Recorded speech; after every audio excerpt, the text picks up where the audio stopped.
ఎవరికైనా పాడడం ద్వారా మహిమ పొందినావు తండ్రి. అయినా నీ దాసుడు వాక్యం చెబుతున్నాగా ప్రతి ఒక్కరు నీరు కట్టి ఫలించలాగా ప్రతి ఒక్కరి హృదయము జీవించలాగా నేను ప్రార్థిస్తున్నాం తండ్రి. మా ప్రార్థనకు చెవిగా ప్రతిఫలం కూడా దయచేయమని కూడా నేను ప్రార్థిస్తున్నాం తండ్రి. నేను ఈ రోజు నేను క్రీస్తు జన్మదినం కాబట్టి తండ్రి ప్రతి ఒక్కరు నీ మందిరంలో చేరిన ప్రతి ఒక్క బిడ్డను ఆశీర్వదించి జీవించమని ఈ కొద్ది విన్నపం నజరేయుడైన యేసుక్రీస్తు పరిశుద్ధ నామమున అడిగి వేడుకొనుచున్నాం తండ్రి. ఆమేన్. ఆమేన్. అందరు కూర్చున్నావా?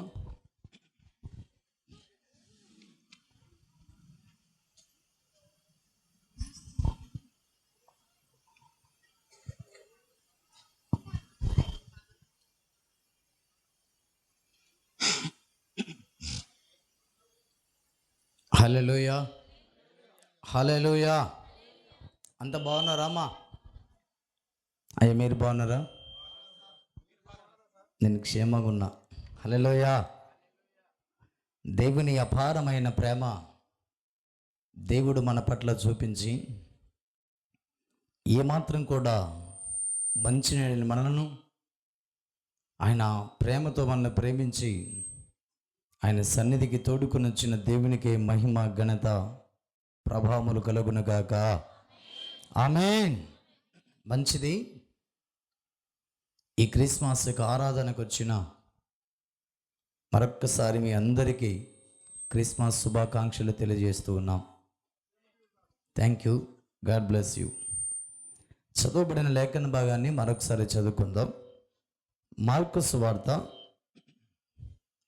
సువార్త 10వ అధ్యాయం 45వ వచన భాగాన్ని చదువుకుందాం. మనుష్య కుమారుడు పరిచారము చేయించుకొనుటకు రాలేదు కానీ పరిచారము చేయుటకును అనేకులకు ప్రతిగా విమోచన క్రయధనముగా తన ప్రాణము ఇచ్చుటకును వచ్చునెను.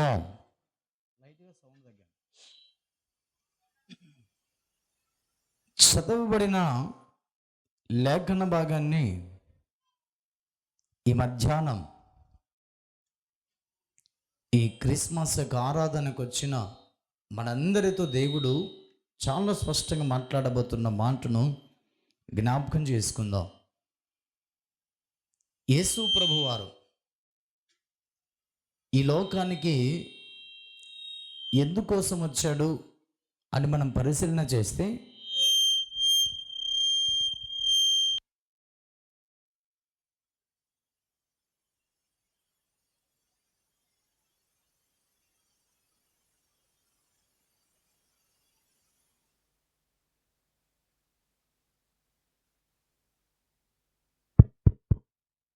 హల్లెలూయా.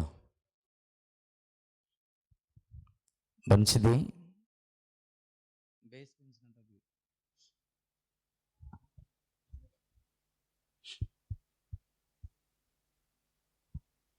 కింద బాటం మొత్తం తగ్గి. హల్లెలూయా. Praise the lord. మంచిది. మార్కు సువార్త 10వ అధ్యాయము 45వ వచన భాగంలో రాయబడిన మాటను మరొకసారి మనం చదువుకుందాం. మనుష్య కుమారుడు పరిచారము చేయించుకున్నటకు రాలేదు కానీ పరిచారము చేయుటకును అనేకులకు ప్రతిగా విమోచన క్రయధనముగా తన ప్రాణము ఇచ్చుటకు వచ్చునెను. హల్లెలూయా. యేసు ప్రభువారు మనము కొన్ని 10 సంవత్సరాల నుంచి చెప్పుకుంటూ వస్తూ ఉన్నాం. యేసు ప్రభువారు దావీదు పట్టణమందు జన్మించి ఉన్నాడు. ఆయన జననాన్ని డిసెంబర్ 25వ తారీఖున ప్రపంచవ్యాప్తంగా జరుపుకుంటారు అని మనము ఎన్నో సంవత్సరాల నుంచి చెప్పుకుంటూ ఉన్నాం. దేవుని యొక్క వాక్యం తెలియజేస్తున్న మాటను ఈ మధ్యాహ్నం 2025వ సంవత్సరం డిసెంబర్ 25వ తారీఖున దేవుడు తెలియజేసినటువంటి మాటను చాలా జాగ్రత్తగా మనం పరిశీలన చేద్దాం. యేసు ప్రభువారు దావీదు పట్టణమందు జన్మించున్నాడు కదా, ఆయన ఎందుకోసం వచ్చాడు? ఆయన ఎందుకోసం జన్మించి ఉన్నాడు? ఏదో చెప్పుకోవటానికి వచ్చాడా? లేదా ఆయన పేరు సమస్త జనులకు తెలియజేసుకోవడానికి వచ్చాడా? లేదా పరిచారము చేయించుకోవడానికి వచ్చాడా అని మనం పరిశీలన చేస్తే దేవుని యొక్క వాక్యం తెలియజేస్తున్న మాట, ఒక రాజు భూమి మీద జన్మించాడు అంటే ఆ రాజుకు సేవ చేయటానికి అనేక మంది పనివారు ఉంటారు, అనేక మంది కూలివారు ఉంటారు, అనేక మంది పనికత్తెలు ఉంటారు, చెలికత్తెలు ఉంటారు. ఇక్కడ రారాజు అయినటువంటి దేవుడు జన్మించింది దేనికోసం అని మనం పరిశీలన చేస్తే అక్కడ రాయబడినటువంటి మాటను జాగ్రత్తగా మనం పరిశీలన చేయాలి. అనేకులకు ప్రతిగా విమోచన క్రయధనముగా తన ప్రాణము ఇచ్చుటకు మన రారాజు అయిన యేసుక్రీస్తు వారు దావీదు పట్టణమందు జన్మించి ఉన్నాడు అని రాయబడింది. ప్రియమైన దేవుని సంగమా, దేవుని యొక్క వాక్యం తెలియజేస్తున్న మాట, మనమందరము కూడా మన బంధకాల్లో బంధించబడినప్పుడు, సమస్యల్లో ఉన్నప్పుడు, ఎవరు కూడా మనల్ని విడిపించలేని స్థితిలో ఉన్నప్పుడు, మనల్ని విడిపించటానికి క్రయధనముగా మన కొరకు ఒక క్రయధనం చెల్లించటానికి తన ప్రాణం ఇచ్చుటకు ప్రభు అయిన యేసుక్రీస్తు వారు దావీదు పట్టణమందు జన్మించినట్లుగా మనం చూస్తూ ఉన్నాం. అందుకే అక్కడ రాయబడినటువంటి మాట, ఎందుకు ప్రభు అయిన యేసుక్రీస్తు వారు విమోచన క్రయధనముగా తన ప్రాణం ఇచ్చుటానికి వచ్చాడు? యేసు ప్రభువే ఎందుకు వచ్చాడు ఈ లోకానికి అని మనం పరిశీలన చేస్తే దేవుడు చాలా స్పష్టంగా మాట్లాడుతున్నాడు. ఆ మాట చదవండి. కీర్తనల గ్రంథం 100 కీర్తన 3వ వచనాన్ని చూడండి. ఎందుకోసం ఆయన రావలసింది భూమి మీదికి అని మనం పరిశీలన చేస్తే దేవుడే మాట్లాడుతున్న మాట, యెహోవాయే దేవుడని తెలుసుకొనుడి, ఆయనే మనల్ని పుట్టించను, మనము ఆయన వారము,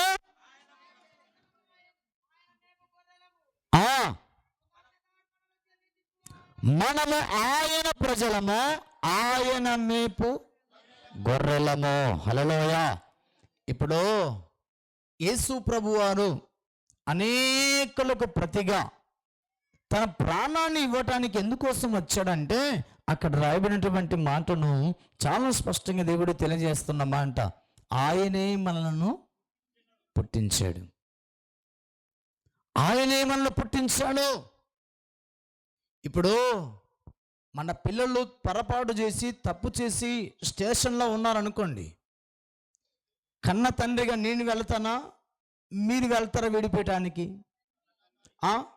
నా కుమారుడు స్టేషన్లో ఉంటే విడిపించడానికి నేను ప్రయాసపడతా, నేను వెళ్ళి నా కుమారుని ఎలాగైనా విడిపించాలి అని ఆతృత పడతాను.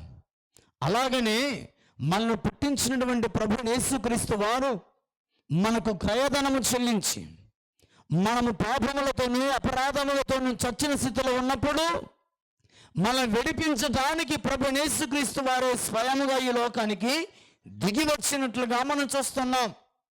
అందుకే విమోచన క్రయధనముగా తన ప్రాణం ఇచ్చడానికి ఎందుకు వచ్చాడు అంటే మనము ఆయన ప్రజలము, ఆయన మేపు గొర్రెలమై ఉన్నాం.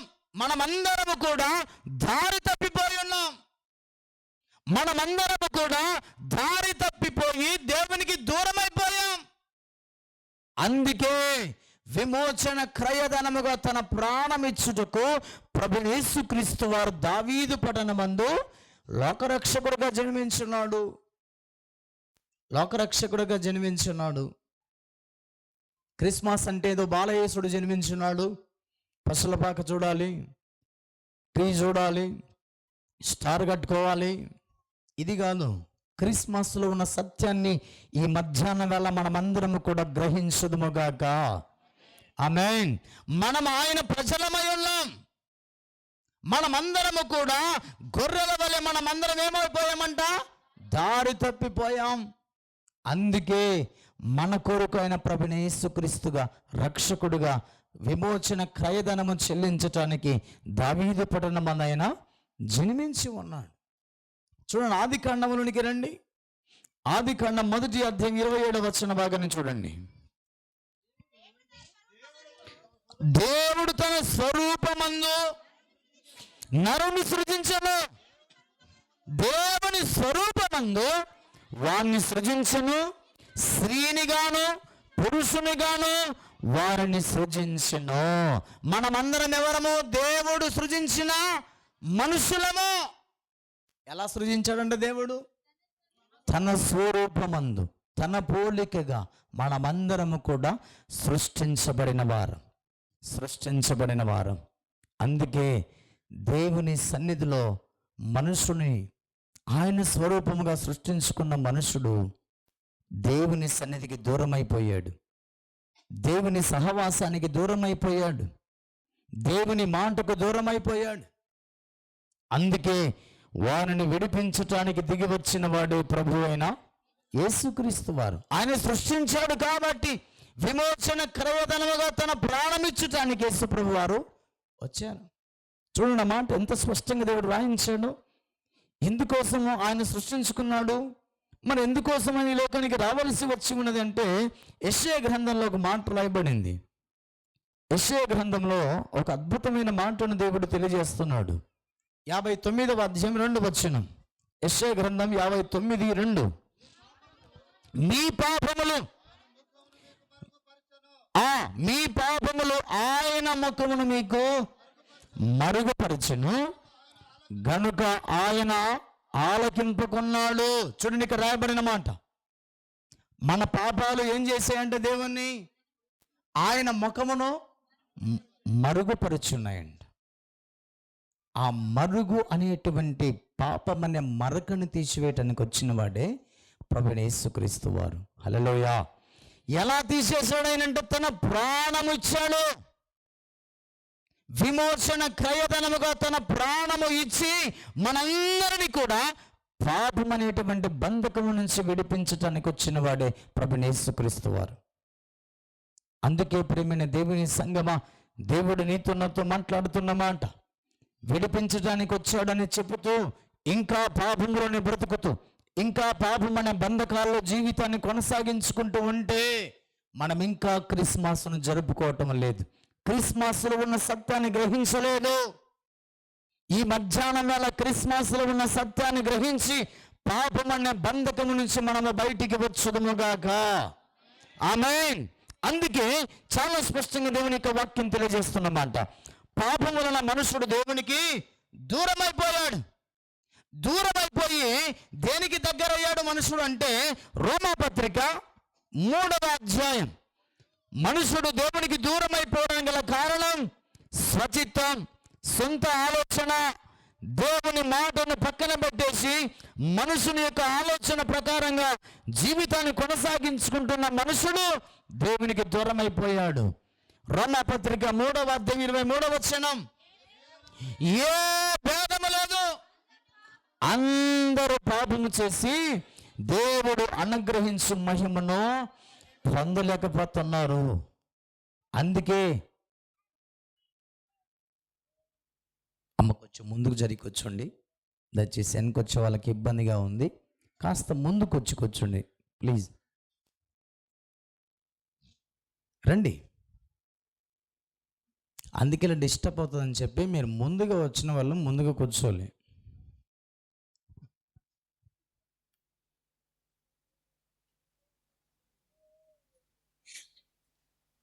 మీరు జరగాలి, ఇంకా చెప్పుకోకూడదు. మీరంతకు మీలే ముందర ప్లేస్ ఉంటే వచ్చేసేయాలి. హల్లెలూయా, హల్లెలూయా. చూడండి, ఏ భేదము లేదు, అందరూ పాపము చేసి దేవుడు అనుగ్రహించు మహిమను పొందలేక ఏం చేశాడంట మనుషుడు? చెట్ల దాపుకి వెళ్ళి దాక్కున్నాడంట. ఆదాం ఎక్కడున్నావంటే, అయ్యా నీ స్వరము వినినప్పుడు నేను దాగుకుంటుని అన్నాడు.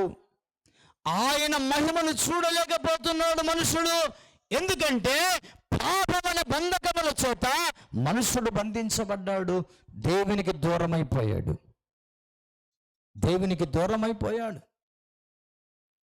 అందుకే విమోచన క్రయధనముగా తన ప్రాణమిచ్చుటకు యేసు ప్రభు వారు దావీదు పట్టణమందు జన్మించినట్లుగా మనం చూస్తున్నాం. అదే క్రిస్మస్ అని ప్రభు మాట్లాడుతున్నాడు.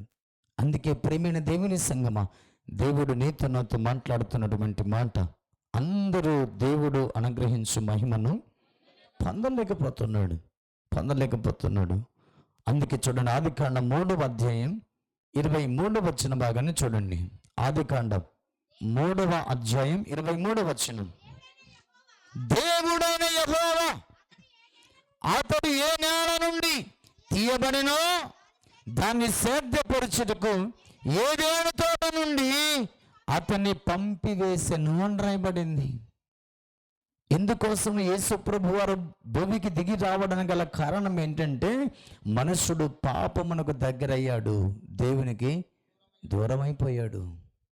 నోరు తెరిస్తే అబద్ధాలు, నోరు తెరిస్తే బూతులు, నోరు తెరిస్తే మోసాలు. అందుకే పాపానికి దగ్గరైన మనుషుని మరలా ఆయనకు దగ్గర చేసుకోవటానికి మనుషుడు ఎలాగో అక్కడికి వెళ్ళలేడు, ఆయనే పరము నుంచి భూమికి దిగి వచ్చి ఉన్నాడు.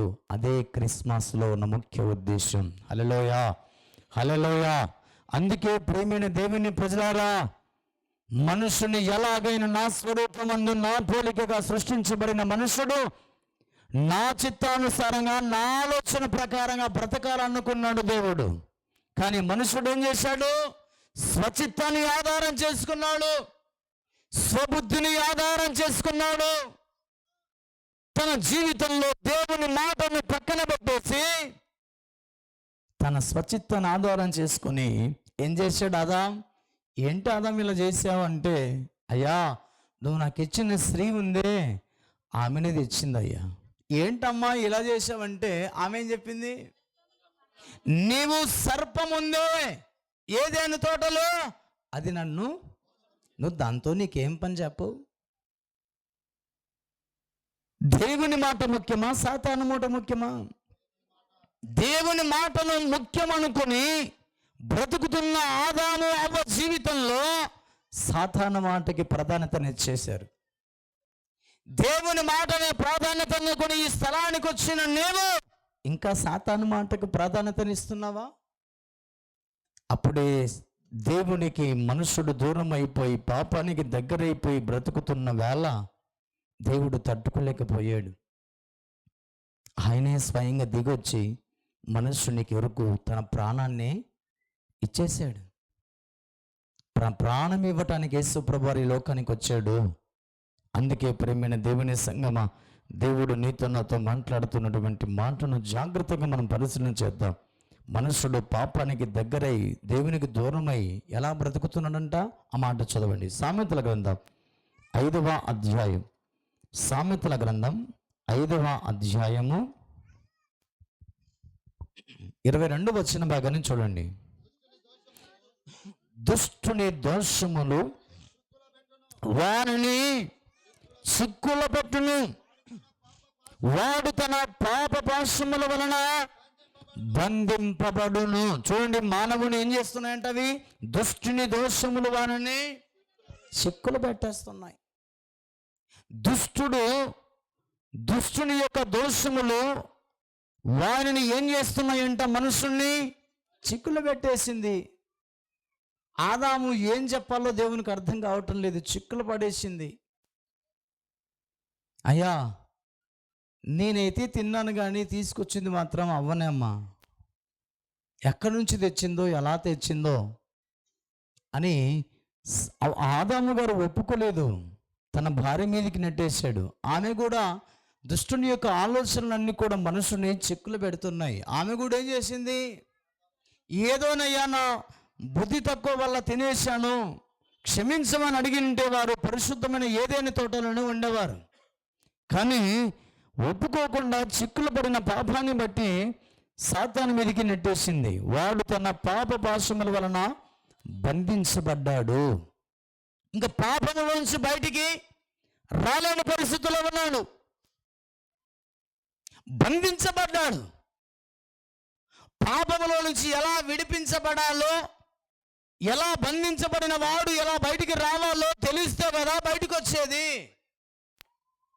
ఇప్పుడు ఈత రానోడు బావిలో పడ్డాడు. బావిలో పడిన తర్వాత వానికి రావాలనే ప్రయత్నం ఉంటుంది, కానీ ఎలా రావాలో తెలియదు, ఎందుకంటే ఈత రాదు. అందుకే పాపము చేత బంధించబడిన మనుషుడు రావాలని ప్రయత్నిస్తున్నాడు, కానీ దాని నుంచి ఎలా రావాలో తెలియట్లేదు. ఆ తెలియచేయటానికి వచ్చిన వాడే, నిన్ను పాపము నుంచి విడిపించటానికి వచ్చిన వాడే ప్రభు యేసుక్రీస్తు వారు అని దేవుడు చాలా స్పష్టంగా నీతో నాతో ప్రభు మాట్లాడుతూ ఉన్నాడు. ఆ మాట చూడండి, రోమాపత్రిక 6వ అధ్యాయం. రోమాపత్రిక 6వ అధ్యాయం. త్వరగా ముందుకు వెళ్తున్నాను. 6వ అధ్యాయము 17వ వచన భాగాన్ని చూడండి. మీరు పాపమునకు దాసులై ఉంటిరి గాని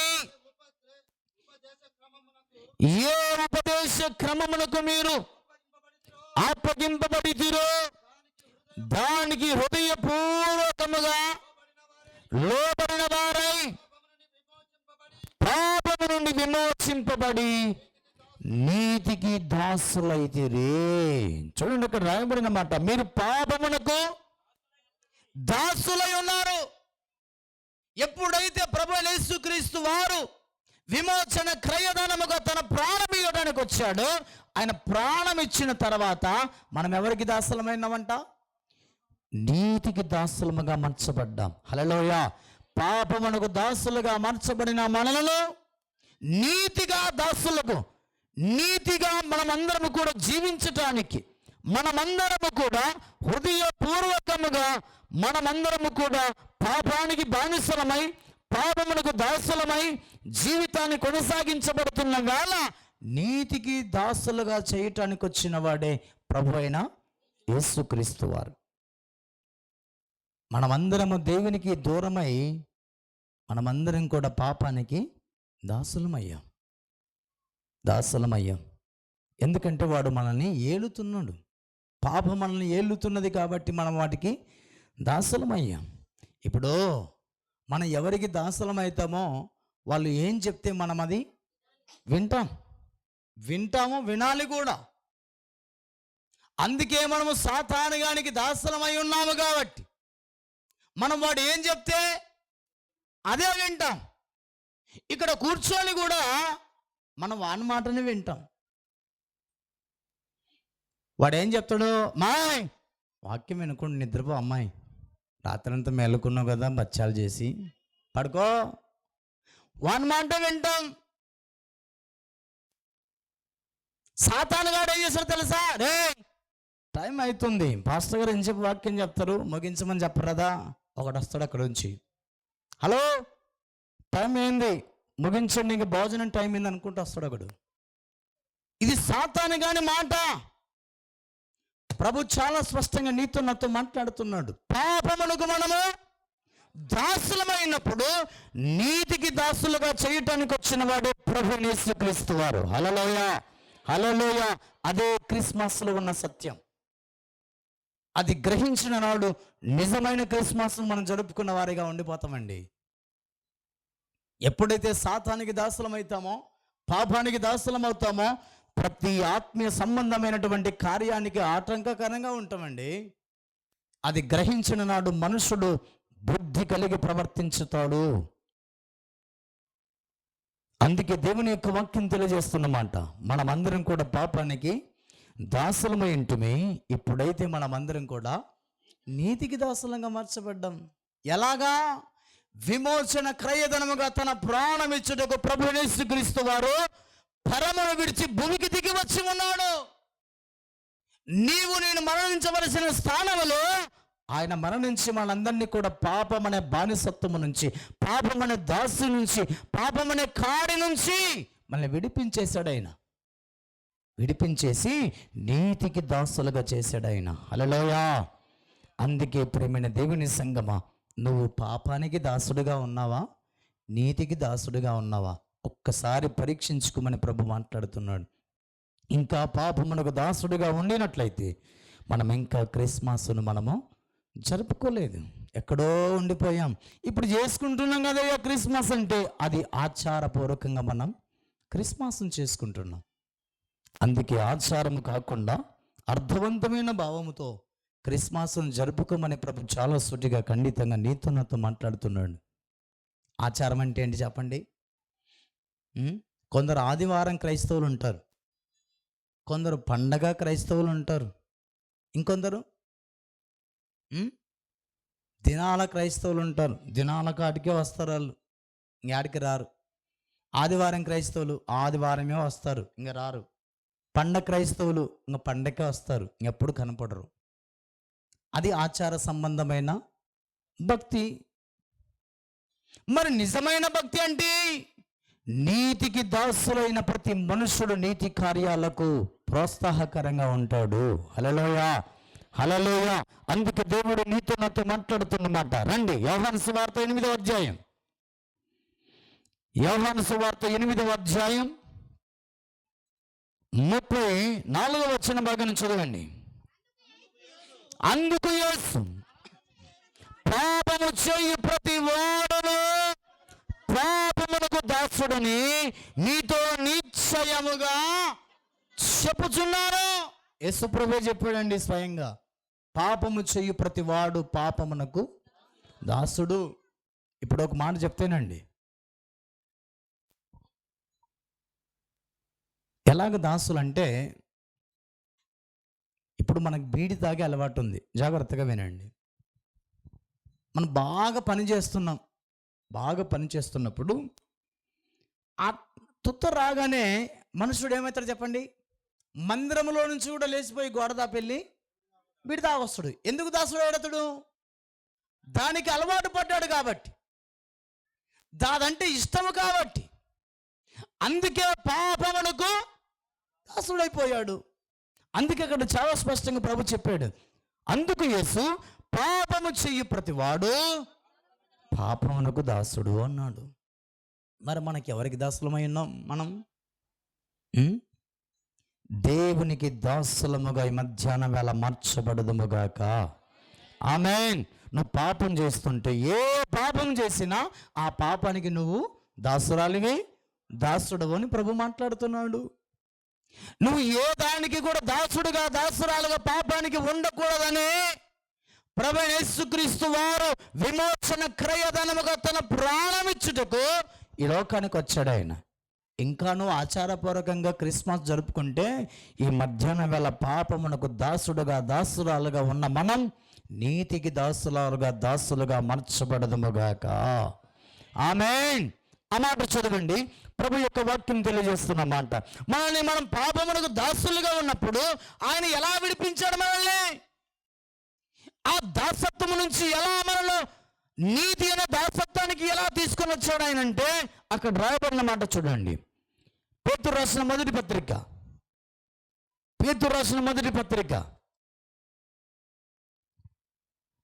మొదటి అధ్యాయం 19వ వచనం చూడండి.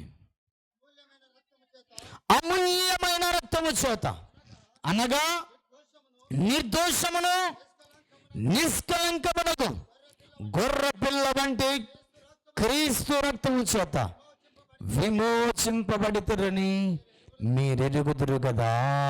హల్లెలూయా. ఇప్పుడు పాపానికి దాసులమైన మనమందరం కూడా ఎలా విడిపించబడ్డామంట? మన నీత, మనం చేసిన ప్రార్థన మరి ఎవరిచ్చాడు? యేసుక్రీస్తు వారు గొర్రె పిల్ల రక్తము ద్వారా. హల్లెలూయా. ఇంకా కాస్త ప్లేస్ ఉంటే కాస్త ముందుకు రండి దయచేసి, తప్పదు, కొంచెం ముందర ప్లేస్ ఉంటే రండమ్మా. యేసు ప్రభు వారు తన స్వరక్తమిచ్చి మనందరినీ కూడా స్వరక్తము చేత మనందరినీ కూడా ఆయన విడిపించినట్లుగా మనం చూస్తున్నాం. అందుకే ప్రేమైన దేవుని సంగమా, గొడ్ల రక్తము యొక్కయు మేకల రక్తం వలన మనము విమోచింపబడలేదు. ఇంకా ఇప్పటికీ కూడా మనుషుడు ఏం చేస్తున్నాడంటే, విమోచించబడడానికి పాపము, శాపము, అపరాధము తొలగిపోవడానికి మానవుడు ఏదో ఒకటి బలి అర్పిస్తున్నాడు. అందుకే దేవుని యొక్క వాక్యం తెలియజేస్తున్న మాట, పాపమునకు దాసులమైన మనమందరము కూడా యేసుక్రీస్తు స్వరక్తము ద్వారా మనము విమోచింపబడితే ఏం రాయబడింది? విమోచింపబడితే ఏం రాయబడింది? ఆ మాట చదవండి. మత్తయి సువార్త 1వ అధ్యాయం, మత్తయి సువార్త 1వ అధ్యాయం 21 వచ్చిన భాగాన్ని చూడండి. ఆమె యొక్క కుమారుని కనును తన ప్రజలను వారి పాపముల నుండి. చూడండి, మానవుడు పాపము చేయడం ద్వారా ఏమయ్యాడంట? పాపమునకు దాసుడయ్యాడు. దాసుడై బానిసైపోయాడు. వాటిలో నుంచి మనుషుడు బయటికి రాలేని పరిస్థితిలో ఉన్నాడు. అందుకే ప్రవక్తల ద్వారా దేవుడు ప్రవచించిన ప్రవచనం ఏంటంటే, కన్యక గర్భవతి అయి కుమారుని కనును. ఆయన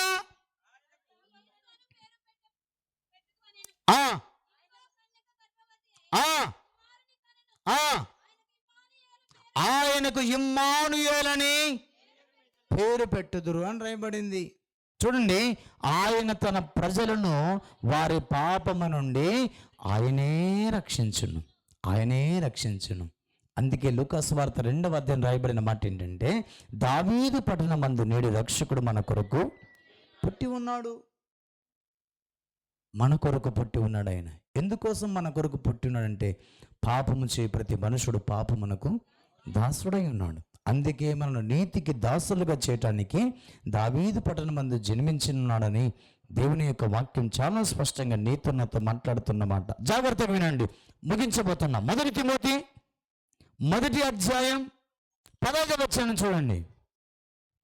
1 తిమోతి, పాపులను రక్షించుటకు క్రీస్తు యేసు లోకమునకు వచ్చెను అని రాయబడింది. పాపులను రక్షించటానికి క్రీస్తు యేసు లోకానికి వచ్చి, ఏ మనుషుడైతే పాపము చేత బంధించబడ్డాడో ఆ మనుషుల్ని ఆయన ఏం చేస్తున్నాడంట? విడిపిస్తున్నాడంట. విడిపించి రక్షించి తన జీవితంలో ఒక అద్భుతమైనటువంటి రీతిగా మనుషుని ఏదైనా తోటలో పోగొట్టుకున్న దేవుని మహిమ ఉందే, మరలా అది తిరిగి ఇస్తున్నాడని దేవుడు చాలా స్పష్టంగా రాయించాడు. అందుకే ప్రియమైన దేవుని ప్రజలారా, మనమందరం కూడా ఇప్పుడు ఎవరమో? విమోచించబడిన వారము. పాపమునకు దాసులుగా ఉన్న మనము నీతికి దాసులముగా మార్చబడిన వారము. నీతి ఫలం ఏంటో గలతీ పత్రికలో ప్రభు చాలా స్పష్టంగా రాయించాడు. అందుకే ప్రియమైన దేవుని సంగమా, మన జీవితాల్లో అవి ఉన్నాయా లేదా అని ఒక్కసారి పరీక్షించుకోమని ప్రభు చాలా స్పష్టంగా మాట్లాడుతున్నాడు. ఆ మాట ఒకసారి చదువుతారా? గలతీలకు రాసిన పత్రికలో ప్రేమ, దీర్ఘశాంతము, మంచితనము, విశ్వాసము, ఆశానిగ్రహము, ఇట్టి వాటికి క్రీస్తు యేసు సంబంధులు దాని ఇచ్చులతోను దురాశలతోను సిలువ వేసి ఉన్నారు అని రాయబడింది. అందుకే ప్రేమిని దేవుని సంగమ, మనకున్న ప్రతి విధమైనటువంటి దాసత్వము నుంచి మనము సిలువ వేయబడి నీతికి దాసులముగా మార్చబడినప్పుడు మనమందరం ఎవరమంట? నీతికి దాసులమని రాయబడింది. మనమందరము కూడా క్రీస్తు యేసు వారమని రాయబడింది. క్రీస్తు యేసు సంబంధమని రాయబడింది. ఆ సంబంధము తెగిపోయినటువంటి ఆ బంధాన్ని మరలా కలుపుకోవటానికి వచ్చిన వాడే ప్రభువైన యేసుక్రీస్తు వారు. ఆ బంధాన్ని ఎప్పుడో తెంపుకున్నాం. మరలా 2025 సంవత్సరాల క్రితమైన బంధాన్ని కలుపుకోవటానికి, మనమందరం క్రీస్తు యేసు సంబంధులమని చెప్పుకోవటానికి, నీతికి దాసులుగా చేయటానికి వచ్చిన వాడే దావీదు పట్టణమందు జన్మించిన లోకరక్షకుడైన యేసుక్రీస్తు వారు. అందుకే మనమందరం కూడా విమోచించబడిన వారం అని రాయబడింది. విమోచించబడిన మనమేం చేయాలి? ముగించబోతున్నాను. విమోచించబడిన మనం ఏం చేయాలి అంటే ఆ మాట చదవండి. మొదటి కొరింథీయులకు రాసిన పత్రిక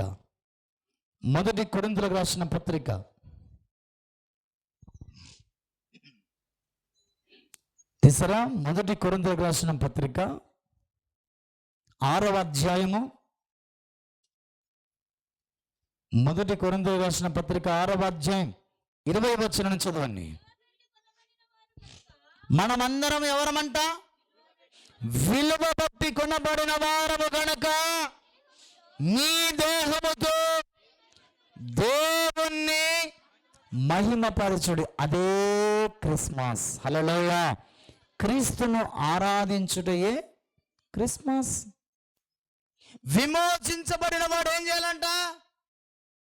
మన దేహముతో దేవుని మహిమపరచాలి, కానీ మన దేహముతో మరలా పాపం చేయకూడదు. విమోచించబడిన వాడు సమయానికి దేవుని మందిరానికి వస్తాడు. విమోచించబడిన వాడు చక్కగా కీర్తనలతో వాయిద్యములతో దేవుని గణపరుస్తాడు. విమోచించబడిన వాడు దేహముతో దేవుణ్ణి ఆరాధిస్తూ ఉన్నాడు. హల్లెలూయా, హల్లెలూయా. అందుకే ప్రియమైన దేవుని సంగమా, విమోచించబడిన మనమందరము కూడా మన దేహముతో మనం ఏం చేయాలంట? దేవుణ్ణి మహిమపరచాలి. క్రిస్మస్ అంటే ఏంటి చెప్పండి? క్రీస్తును ఆరాధించుట. మనం ఏం చేయాలి? విమోచించబడిన వారందరం క్రీస్తును ఆరాధించాలి. క్రీస్తును ఆరాధించే ప్రతి మనుషుడు ఆయన సంబంధులు అని రాయబడింది. మనమందరము దేవుని సంబంధముగా మార్చబడాలంటే క్రీస్తును ఆరాధించాలి. క్రీస్తును ఆరాధించాలి. ఏదో క్రిస్మస్ రోజు వచ్చి పాటలు పాడడానికి కొట్లాడడం కాదు. ఆరాధన అంటే పాస్టర్ గారు నాకు పాట ఇవ్వలేదండి, పాస్టర్ గారితో నేను మాట్లాడకు. ఎవడు మాట్లాడమన్నాడు? నువ్వు మాట్లాడకపోతే నాకు వచ్చేది ఏది లేదు, పోయేది ఏది లేదు.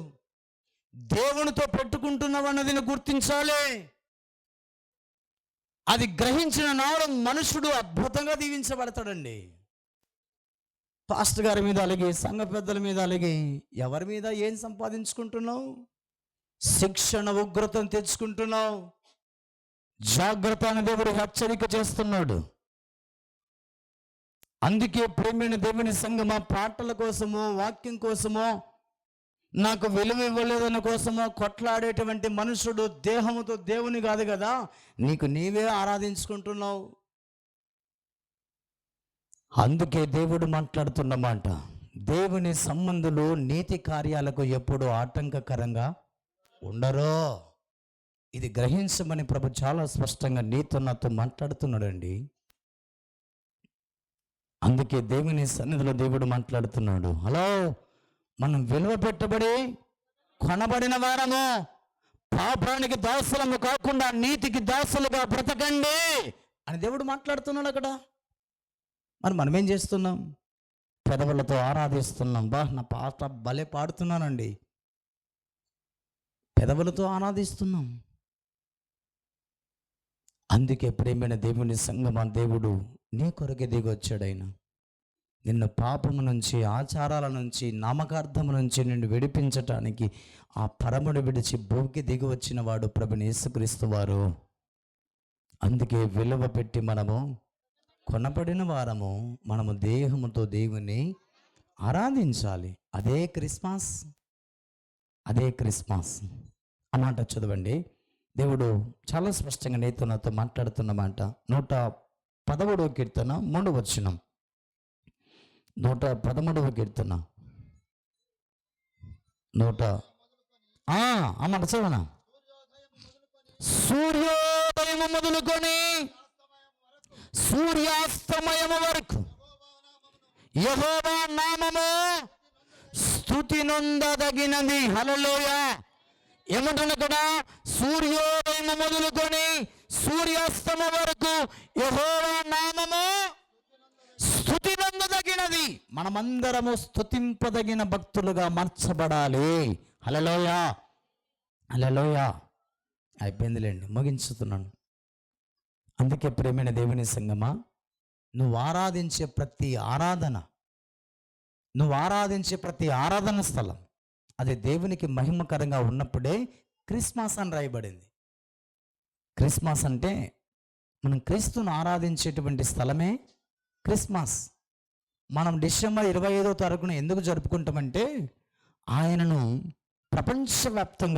ప్రపంచవ్యాప్తంగా క్రీస్తు జన్మించి ఉన్నాడు అని. ఎందుకంటే ఆనాడు క్రీస్తు జననాన్ని గురించి మొట్టమొదటిగా ఎవరికి తెలియజేయబడింది? గొర్రెల ఏం చేస్తున్నారు వాళ్ళు? ఆ రాత్రి ఏం చేస్తున్నారు వాళ్ళు? చలి కాచుకుంటున్నారు. అంటే చలిమంట కాచుకుంటున్నారు. అంటే ఎక్కువగా చలి ఉంది. డిసెంబర్ మాసంలోనే ప్రపంచవ్యాప్తంగా ఎక్కువగా చలి ఉండేటువంటి దినాలు.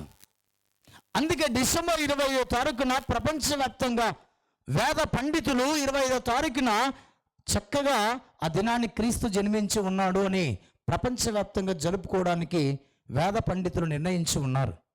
అందుకే ప్రేమైన దేవుని సంగమా, ఈరోజు క్రిస్మస్ అని మనం పిలుచుకుంటున్నాం. కానీ మనం ఆరాధించే ప్రతి ఆరాధన అది క్రిస్మస్ యొక్క ఆరాధన. హల్లెలూయా, హల్లెలూయా. సూర్యోదయం మొదలుకొని సూర్యాస్తమం వరకు మన దేవుడు ఎలాంటి వాడు?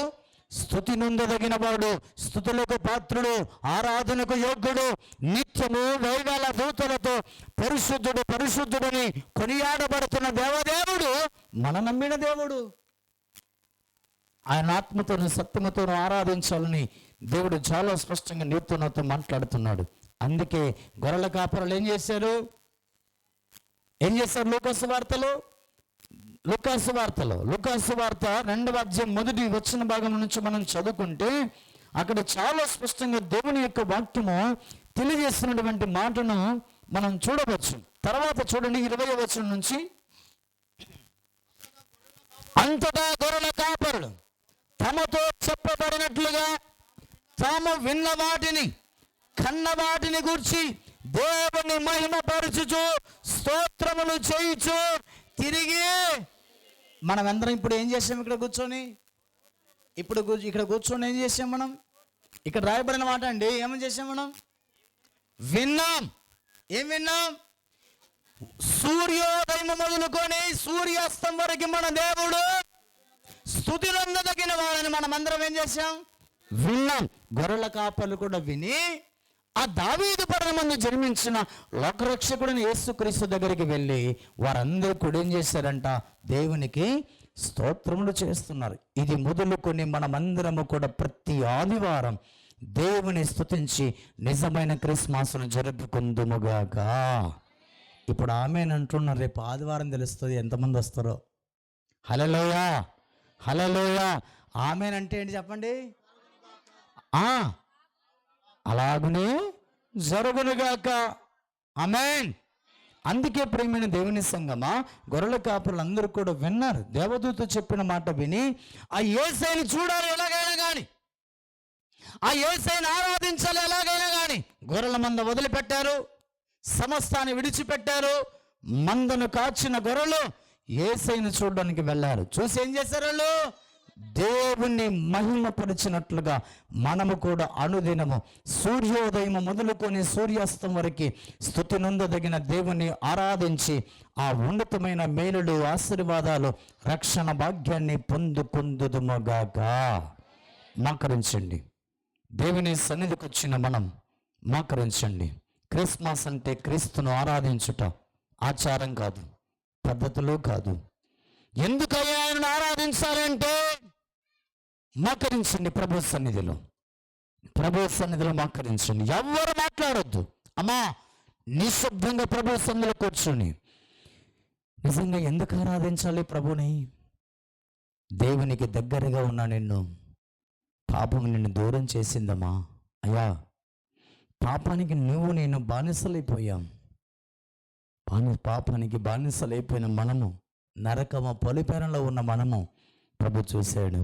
నా పోలికగా నా స్వరూపమందు సృష్టించబడిన నా ప్రజలు, నా కుమారులు, నా కుమార్తె అని చూసిన ప్రభు స్వయముగా విమోచన క్రయధనముగా తన ప్రాణమిచ్చుటకు దావీదు పట్టణమందు నేడు రక్షకుడు నీ కొరకు నా కొరకు పుట్టి ఉన్నాడు. అమ్మా, ఇంకా మనం పాపానికి బానిసలముగా ఉన్నామా, దాసులుగా ఉన్నామా? ఆలోచించేవా? నీతికి దాసులుగా మార్చటానికి దిగి వచ్చిన వాడు ప్రభువైన యేసుక్రీస్తు వారు. నీతికి దాసులుగా మార్చబడి విమోచించబడిన మన దేహము దేవుని రక్తము చేత, స్వరక్తము చేత విలువబెట్టి కొనబడిన వారము. విలువబెట్టి కొనబడిన వారము. మన దేహముతో దేవుని మహిమ పరచాలే తప్ప ఆయనకు అవమానం తెచ్చే వారిగా ఉండకూడదని దేవుడు మాట్లాడుతున్నాడు. అమ్మా, ఇంకెంతకాలం దేవునికి దూరంగా ఉంటావు? ఇంకెంతకాలం పాపానికి దగ్గరవుతావు? ఇంకెంతకాలం పాపానికి బానిసైతావు? దేనికి బానిసైపోయావు? పాపము పలు రకాలుగా ఉందండి. ఒక్కసారి ఆలోచించవా? ప్రభు సన్నిధిలో పాపానికి బానిసలమైన మనలను, దాసులైన మనలను నీతికి దాసులుగా చేయడానికి వచ్చిన వాడే ప్రభువైన యేసుక్రీస్తు వారు. తన ప్రాణం ఇచ్చాడు.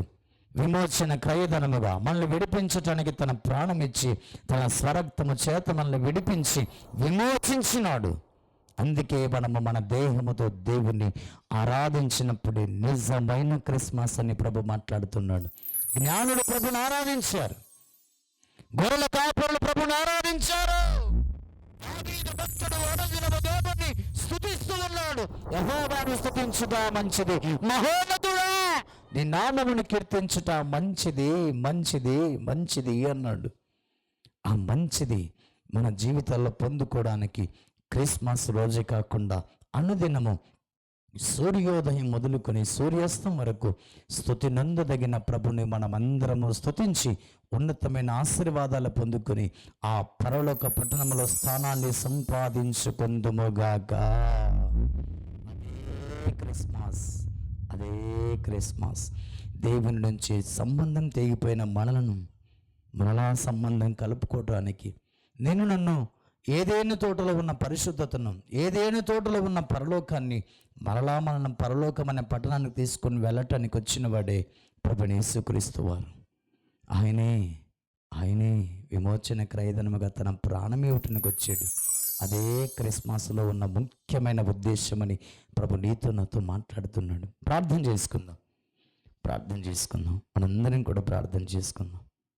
ఈ సమయమున టీచర్ దేవమ్మ గారు ప్రార్థన చేస్తారు. ఎత్తబడిన వాక్యం ప్రతి హృదయంలో పెద్దల టీచర్ దేవమ్మ గారు ప్రార్థన చేస్తారు. మనందరం కూడా ఏకీభవించుదాం.